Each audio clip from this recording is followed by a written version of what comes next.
हमारे साथ श्री रघुनाथ तो किस बात की चिंता। हमारे साथ श्री रघुनाथ तो किस बात की चिंता।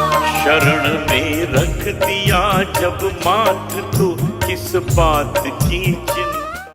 हरे कृष्णा। सभी को सादर प्रणाम। ओम अज्ञानातिमिरन्धस्य ज्ञानाञ्जनशलाकया चक्षुरुन्मीलितं तस्मै श्री गुरुवे नमः। नमो विष्णुपादाय कृष्णपृष्ठाय भूतले श्रीमते भक्तिवेदांत स्वामिनीति नामिने। नमस्ते सरस्वते देवी गौरवाणी प्रचारिणे निर्विशेषा शून्यवादी पाश्चात्यदेशतारिणे। हे कृष्ण करुणा सिंधु दीन बंधु जगतपते गोपेश गोपिका कांता राधा कांता नमस्तुते। तप्त कांचन गौरांगी राधे वृंदावनेश्वरी विश्वानुसुते देवी प्रणमामि हरि प्रिय।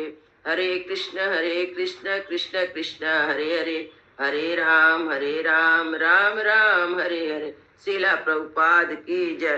रामं लक्ष्मण पूर्वजं रघुवरं सीतापति सुंदरम काकुत्स्थं करुणामयं गुणनिधि विप्रप्रियं धार्मिकं राजेन्द्रं सत्यसंधं दशरथतनयं श्यामलं शान्तमूर्ति वन्दे लोकाभिरामं रघुकुलतिलकं राघवं रावणारिं। दक्षिणे लक्ष्मणो धन्वे वामतो जानकी शुभा पुरतो मारुति यस्य तं नमामि रघुत्तमम्। रामाय रामचंद्राय रामभद्राय वेदसे रघुनाथाय नाथाय सीताय पतये नमः।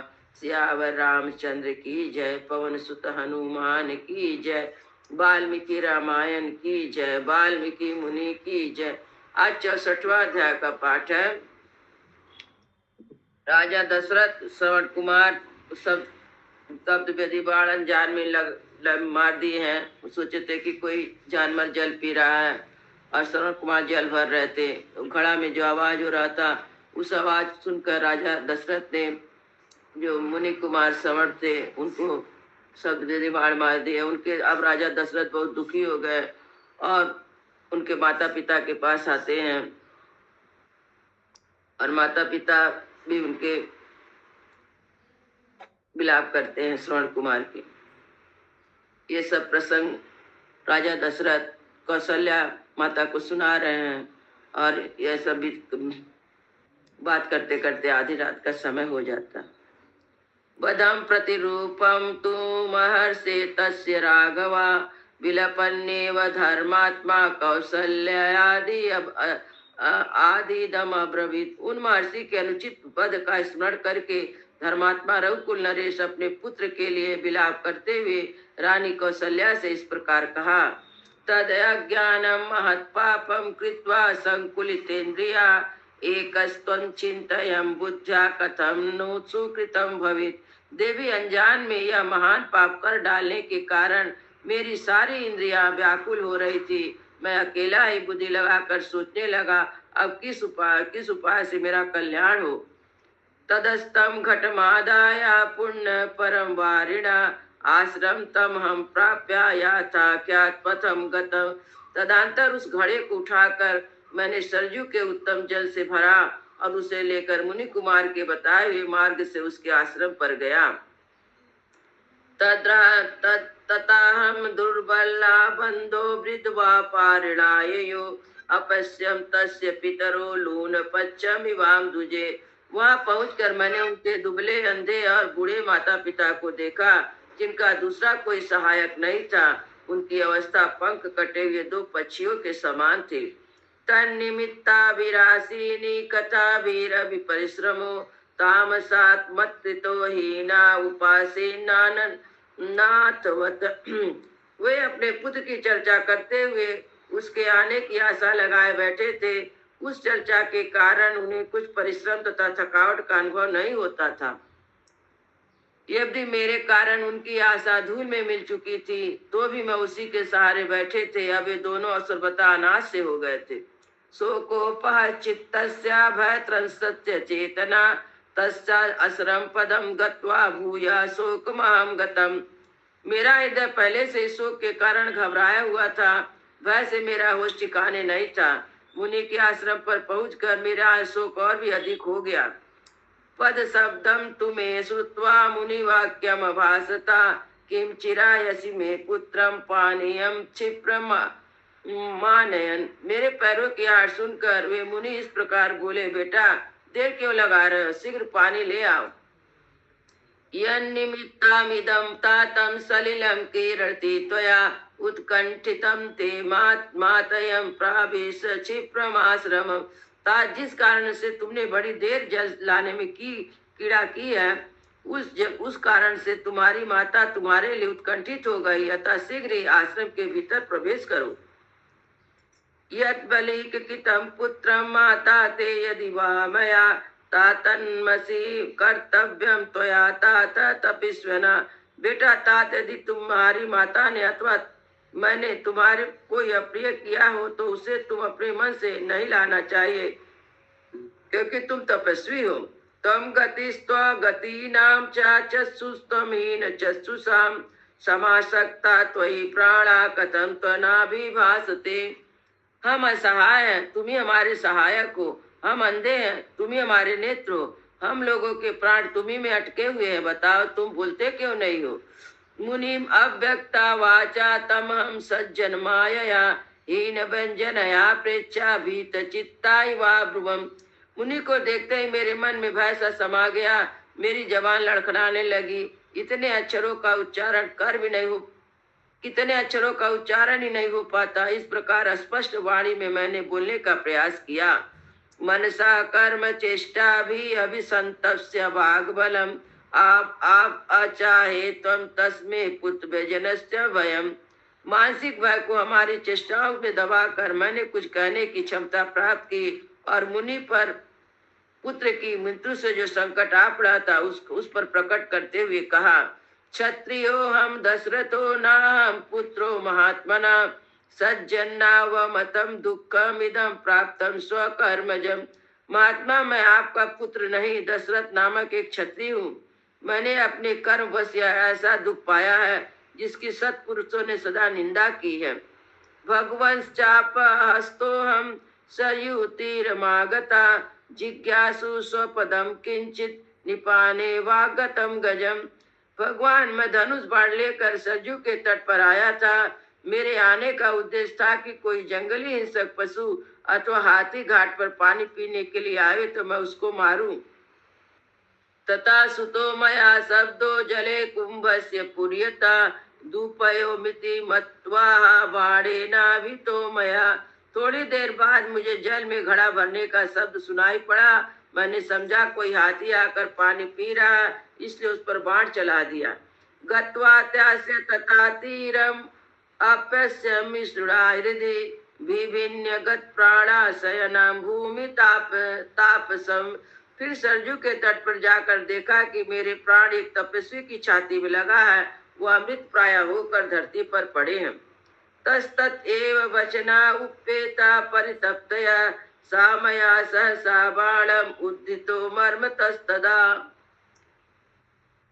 उस बाण से उन्हें बड़ी पीड़ा हो रही थी, अतः उस समय उन्हीं के कहने से मैंने सहसा वह बाण उनके मर्म स्थान से निकाल दिया। साचो दधृते बाणेन सहसा स्वर्गम स्थिता भवन्तौ भूयो शोचान्न वधाति विलप्य च। बाण निकालने के साथ वे तत्काल स्वर्ग सिधार गए। मरते समय उन्होंने आप दोनों पूजनीय अंधे माता पिता के लिए बड़ा शोक और विलाप किया था। अज्ञानात् भवत्पुत्रा सहसा वियतो मया शेषमेवं गतो यत्यास्यात् तत्प्रसिद्धतु मुनि। इस प्रकार अनजान में मेरे हाथ से आपके पुत्र का वध हो गया। ऐसी अवस्था में मेरे पति जो साप या अनुशेष ग्रस्त शेष हो उसे देने के लिए आप महर्षि मुझ पर प्रसन्न हो।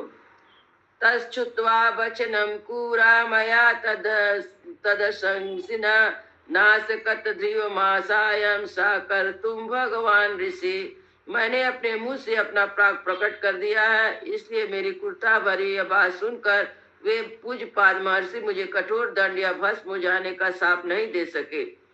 साबाष्प पुण्य बदनो निस्वन शोक मूर्छिता माम वाचा महातेजा कृचांजलि उपस्थितम। उनके मुख पर आंसुओं की धारा बह चली और शोक से मूर्छित होकर दीर्घ निश्वास लेने लगे। मैं हाथ जोड़े उनके सामने खड़ा था। उस समय उन महातेजस्वी मुनि ने मुझसे कहा, यद एतत् अशुभम क्रम नास्यात् मे कथयि स्वयं फलेन मूर्धा स्माते राजन सद्या सत सहर्षदा। राजन, यदि वह अपना पाप पर तुम स्वयं यहाँ आकर ना बताते तो शीघ्र ही तुम्हारे मस्तक के सैकड़ों हजारों टुकड़ों हो जाते। क्षत्रियेण बधो राजन बाण प्रस्थे विशेषता ज्ञान पूर्वा कृते स्थान वेदपिछ वज्रणाम। नरेश्वर, यदि क्षत्रिय जानबूझकर विशेषता किसी वानप्रस्थी का वध कर डाले तो वह ब्रजधारी इंद्र ही क्यों न वह उसे अपने स्थान से भ्रष्ट कर देता है। सप्तधातु भवन मूर्धा मुनो तपसी तिष्ठते ज्ञानादृशजम शास्त्रे सादृशे ब्रह्मवादिनी। तपस्या में लगे हुए वैसे ब्रह्मवादी मुनिवर जानबूझकर शस्त्र का प्रहार करने वाले पुरुष के मस्तक के 7 टुकड़े हो जाते हैं। अज्ञानाधिकृतं यस्माइदं ते तेन जीवसे अपि हि अकुशलम न स्यात् राघवाणाम कुतो भवान। तुमने अनजान में पाप किया है, इसलिए अभी तक जीवित हो। यदि जानबूझकर किया होता तो समस्त रघुवंशियों का कुल ही नष्ट हो जाता। अकेले तुम्हारी बात ही क्या है। नयनो निपातम देशम इति माचाभ्यभासता अद्यातम द्रष्टुमिच्छा वा पुत्रम पश्चिम दर्शनम। उसने मुझसे यह कहा कि नरेश्वर, तुम हम दोनों का उस स्थान पर ले चलो जहाँ हमारा पुत्र मरा पड़ा है। इस समय हम उसे देखना चाहते हैं, हमारे लिए उसका अंतिम दर्शन होगा।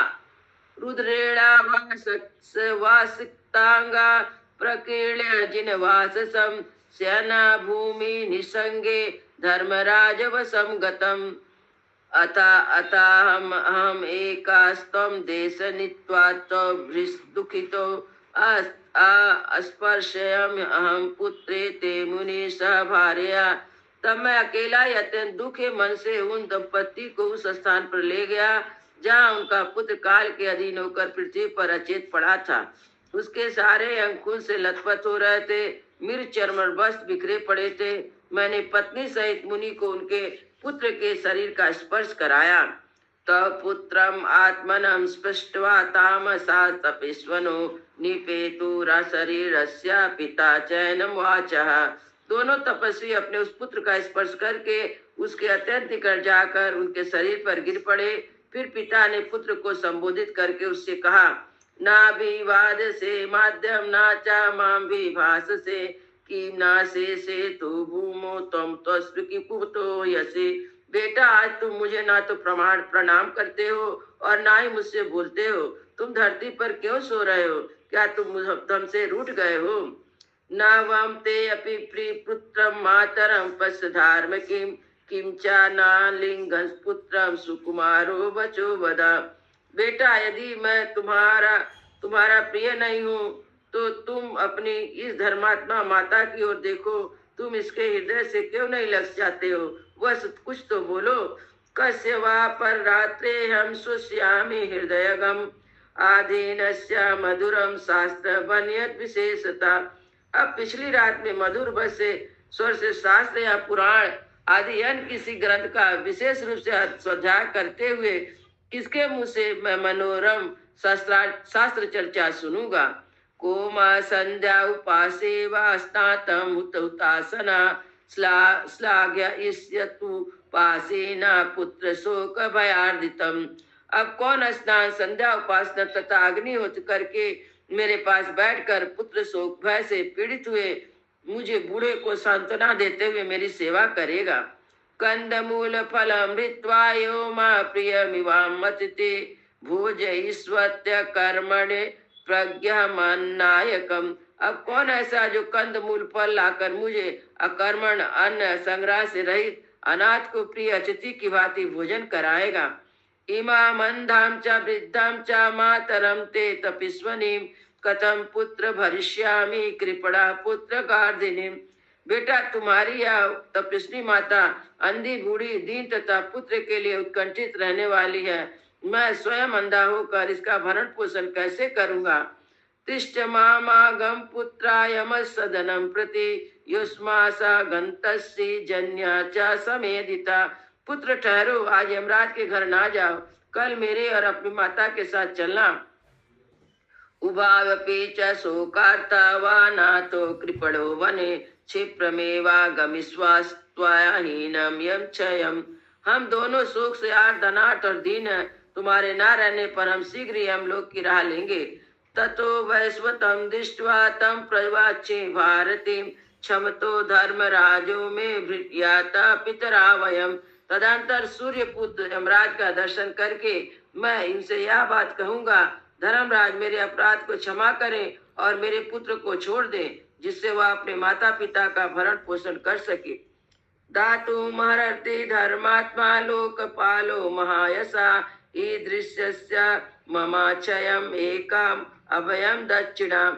ये धर्मात्मा महायशस्वी लोकपाल हैं, पुत्र जैसे अनाथ को एक बार अभय दान दे सकते हैं, मुझ जैसे अनाथ को एक बार तो अभय दान दे सकते हैं। आपापो यसि यथा पुत्रम नियता पाप कर्मणा तेन सत्येन गच्छसु ये लोकान् स्वयोधिनाम्। यामि शूरा गति यान्ते संग्रामेवा निमित्ततन् हस्त्वा त्वाभिमुखा पुत्रम गति ताम परमा व्रजा। बेटा तुम बिला निष्पाप हो, किंतु एक पाप कर्म क्षत्रिय तुम्हारा वध किया है, इस कारण मेरे सत्य के प्रभाव से तुम शीघ्र उस लोक में जाओ जो अस्त्र योधी सूरवीरों को प्राप्त होते हैं। बेटा, युद्ध में पीठ ना दिखाने वाले सूरवीर सम्मुख युद्ध में मारे जाने पर जिस गति को प्राप्त होते हैं, उस उत्तम गति को तुम भी जाओ। याम गति सगरा सभ्या दिलीपा जन्मे जया नवसो धुंधुमारश्चा प्राप्तस्तम गच्छ पुत्र का। वश राजा सगर शैव दिलीप जन्मेजय नहुस और धुंधुमार जिस गति को प्राप्त हुए वह तुमको भी मिले। या गति सर्वभूतानां स्वध्यायात तप्तस्य च भूमि दस्याहितोस्ग्रेहा एक पत्नी व्रतस्य च गोसहस्र प्रदातॄणां गुरु सेवा भृतामपि देहान्यासा कृताम्यां च ताम गति गच्छ पुत्रिका। स्वाध्याय और तपस्या से समस्त प्राणियों के आश्रयभूत जिस पर ब्रह्म की प्राप्ति होती है, वही तुम्हें भी प्राप्त हो। बस भूमिदाता अग्निहोत्री एक पत्नी व्रती और 1000 गौ का दान करने वाला, गुरु की सेवा करने वाला, महान प्रस्थान आदि द्वारा देह त्याग करने वाले पुरुष की जो गति होती है वही तुमको भी प्राप्त हो। नहीं तस्मिन् कुले जाता गच्छति कुशलाम गतिम या सातु यास्ति येन त्वं नियतो मम बांधवा। हम जैसे तपस्वियों के स्कूल में पैदा हुए कोई पुरुष बुरी गति को नहीं प्राप्त हो सकता। बुरी गति हो तो उसकी होगी जिसने मेरे बांधव रुत में आकारण मारा है। एवं सा कृपणं तत्र पर्यदेवयताकृतं ततो अस्मे कर्तुम उदकम प्रवृत्ते सा भार्या। इस प्रकार वे दिन भाव से बारंबार विलाप करने लगे। तत्पश्चात अपनी पत्नी के साथ पुत्र को जलांजलि देने कार्य में प्रवृत्त हुए। सातु दिव्येन रूपेण मुनि पुत्र स्वकर्मभि स्वर्गम मज्जारुह क्षिप्रम सक्रेणेशा धर्मविद।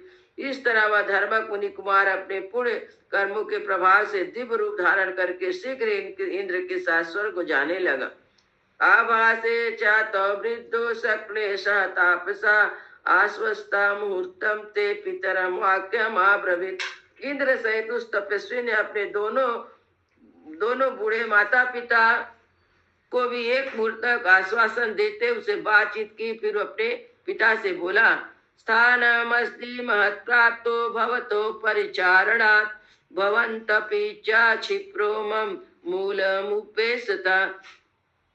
मैं आप दोनों की सेवा से महान स्थान को प्राप्त हुआ हूँ, अब आप लोग भी शीघ्र मेरे साथ आ जाइए। एवं मुक्ता च दिव्येन अभिमाने वा पुष्पता आहारो दिव्य क्षिप्रम मुनिपुत्रो जितेंद्रिया। या कहकर उस जितेंद्रिय मुनि कुमार उस सुंदर आकार वाले दिव्यवान में शीघ्र देवलोक को चला गया।